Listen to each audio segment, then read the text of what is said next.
సిద్దిపేట జిల్లాలో సీఎం రేవంత్ రెడ్డి పర్యటన కొనసాగుతోంది. బండ తిమ్మాపూర్లో కోకోకోలా గ్రీన్ఫీల్డ్ ప్లాంట్ను ప్రారంభించారు ఆయన. అనంతరం ప్లాంట్ను పరిశీలించారు రేవంత్ రెడ్డి. అక్కడి సిబ్బందితో మాట్లాడారు.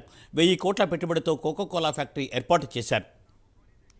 రైట్, దీనిపై మరింత సమాచారాన్ని మెదక్ నుండి మా ప్రతినిధి రాము అందిస్తారు. రాము, సీఎం రేవంత్ రెడ్డి పర్యటన విశేషాలేంటి? కోకోకోలా గ్రీన్ఫీల్డ్ ప్లాంట్ కూడా ప్రారంభించారు, ఆ డీటెయిల్స్ ఏంటి? మూర్తి, కాంగ్రెస్ పార్టీలో వర్గపోరు మరోసారి సీఎం రేవంత్ రెడ్డి సమక్షంలోనే బట్టబయలైందని మనం చెప్పుకోవచ్చు. అయితే సిద్దిపేట జిల్లా ములుగు మండలంలోని బండ తిమ్మపూరు గ్రామంలో ఈ రోజు కోకోకోలా కంపెనీను ప్రారంభించేందుకు ముఖ్యమంత్రి రేవంత్ రెడ్డి విచ్చేశారు. అయితే ఈ క్రమంలోనే కాంగ్రెస్ పార్టీలో రెండు వర్గాల మధ్య ఘర్షణ వాతావరణం అయితే నెలకొంది. ఈ నెలకొన్న ఉద్రిక్త వాతావరణం అయితే అక్కడ కనిపిస్తుంది.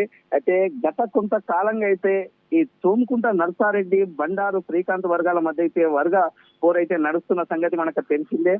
అయితే ఈ క్రమంలోనే సీఎం రేవంత్ రెడ్డి ప్రారంభించినటువంటి కోకోకోలా కంపెనీలో అయితే శ్రీకాంత్ వర్గాన్ని అనుమతించి తమ వర్గాన్ని అడ్డుకున్నారనేసి అయితే తూముకుంట మాజీ ఎమ్మెల్యే తూముకుంట నర్సారెడ్డి అయితే పోలీసులతో వాగ్వాదానికి దిగినటువంటి పరిస్థితి అయితే ఉంది.